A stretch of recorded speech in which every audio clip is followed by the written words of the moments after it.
विद्यार्थ्यांना सांग. मग मला म्हणायचंय की तुम्ही शिक्षण हे फक्त नोकरी करण्यासाठी का घेता? का नोकरी या शब्दात मला नौकर दिसतो, मग नौकर बनायचं का मालक बनायचं हे आपण ठरवायचं आहे. तुम्ही सगळेच नौकर झालात तर मालक कोण बनणार? तो 10वी शिकलेला डबेवाला कित्येक जणांना कामाला ठेवतो.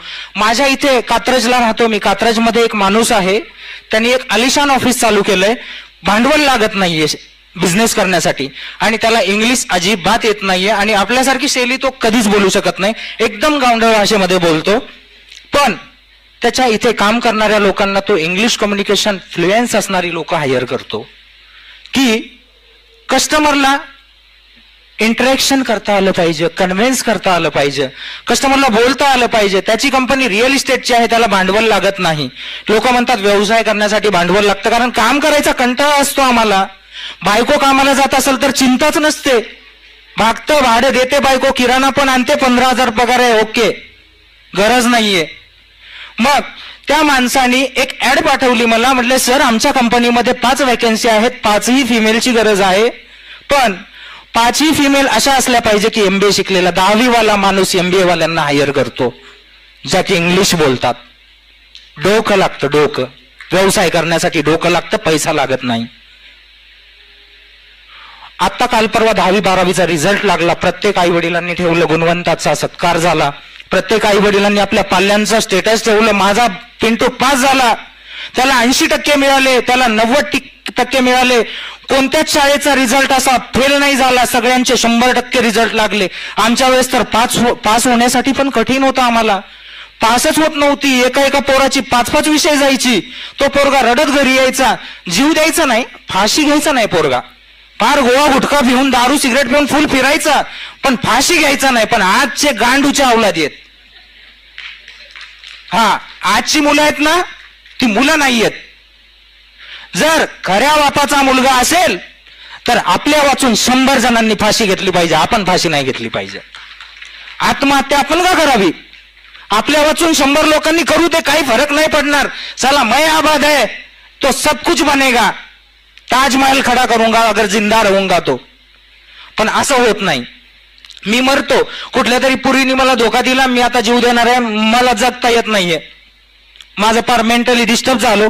कामात लोकांचं लक्ष नाहीये, कामामध्ये अजिबात लक्ष लागत नाहीये. कुठे आता बाकी गोष्टी सोडा, लव्ह मॅरेज केलेल्यांचे एक्स्ट्रा मॅटर्नल अफेअर्स, हे ऐकलं, हे बघितलं. मी रोज 150 लोकांना भेटतो, 150 लोकांना. यातून हे शिकायला मिळालं. त्या पोरांनी काल आत्महत्या केली, माझा अगदी जवळचा मित्र होता. 2 दिवस जेवलो नाही साहेब, खूप जवळचा होता, परभणीचा मित्र होता, आणि तोही, त्याचा खूप मोठा चित्रपट आला होता, रिलीज नाही होऊ शकला, तो गेला. त्यामुळे मुलांचे सत्कार होतात, 10वी 12वीचा रिझल्ट लागला, आणि आई वडिलांना वाटलं आमचा मुलगा फार चांगल्या मार्कांनी पास झाला. पहिलं म्हणायचे मुलांचे पाय हे पाळण्यामध्ये दिसतात, मला तसं नाही म्हणायचं. मुलांचे पाय आजकाल फक्त जवानीमध्येच दिसतात, की मुलगा तुमच्या किती आहे आणि त्या पोरीचा किती आहे तो जवानीमध्ये सांगू शकतो, आता नाही सांगू शकत. मुलांना पोरांना बाप म्हणतो बाबा बुलेटच हवी आहे, मला बुलेट गाडी घेऊन द्या. मी पास झालोय 10वीला. माझ्या जवळच्या मित्रांनी, ते येणार होते कार्यक्रमाला, सांगितलं तुमचं नाव घेणार आहे मी, राग येऊ देऊ नका. त्यांनी गाडी घेऊन दिली मुलाला, 10वी पास झाला. आज मुलं काय करतात, 10वी पास झाल्यानंतर बापाकडनं गाडी घेतात, 10वीला 80% पडले, बापाला वाटतं फारच हुशार आहे, पण त्यांची 10वी 12वीवर कळत नाही ना, ग्रॅज्युएशन मध्ये जा तुम्ही, त्यानंतर कळतं की यार तू काय शिकतोय. ग्रॅज्युएशनला गेल्यानंतर मुलगा काय करतो की एक मैत्रीण लागते, मित्रांचा ग्रुप लागतो, गाडीवर फिरायला लागतं, सॅटरडे पार्टी लागते, पोरांचे बर्थडे चालू होतात, आणि पोरगा गाडीवर पोरीला घेऊन फिरतो, रात्री 2-2 वाजेपर्यंत अंगावर घोंगड्या घेऊन चॅटिंग चालू करतो. त्याला बेडरूम पण स्पेशल दिलेली असते आई बापांनी, तू कर बिंदास, नो प्रॉब्लेम.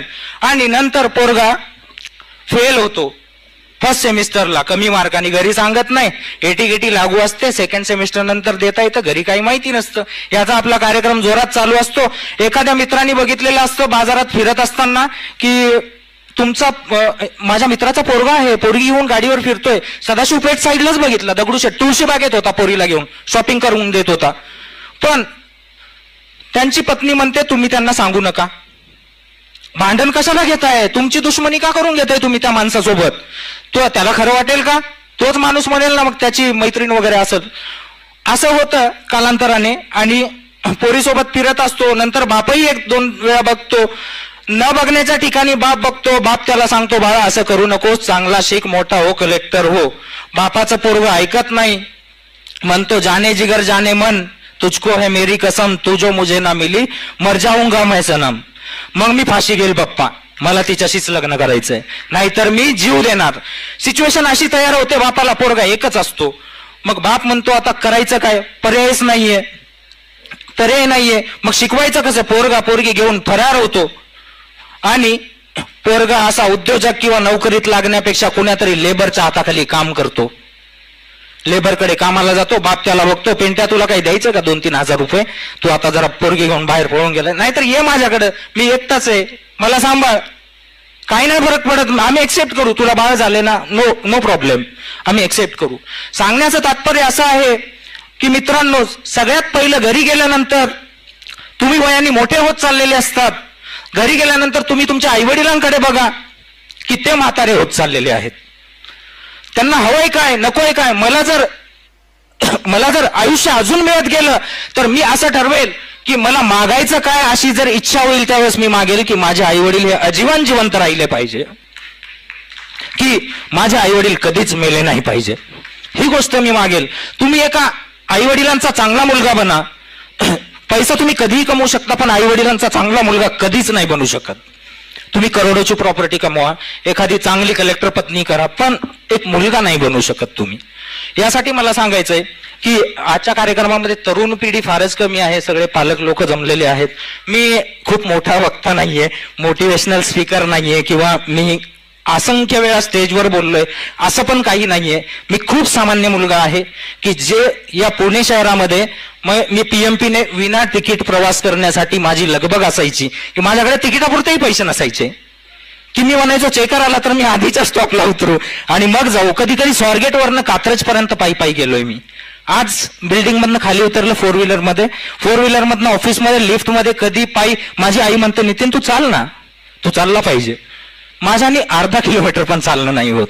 हे म्हणजे दिवस बदलू शकतात, माणूस शून्यातून विश्व निर्माण करू शकतं. पण काय होतं, आपण फक्त व्हॉट्सअपला बघतो आणि इंस्टाग्रामला रोज. अडाणी लोक पण बघायला चालू केलं, काय टीआरपी वाढवणं चालू आहे. जे मोटिवेशन वाले लोक आहेत त्यांचा टीआरपी वाढतो, त्यांना इन्कम प्रचंड चालू असतो. पण जो माणूस बघतो तो आत्मसात करत नाही. आणि पुस्तकं तर अजिबात वाचत नाही. वाचाल तर वाचाल असं म्हटलं बाबासाहेब आंबेडकरांनी सांगितलंय, पण आपण पुस्तकं वाचणं बंद केलेलं आहे आणि आपण फक्त मोबाईलमध्ये गुरफटून गेलोय.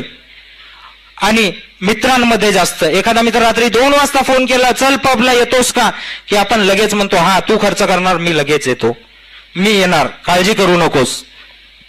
त्यामुळं या पुणे शहरामध्ये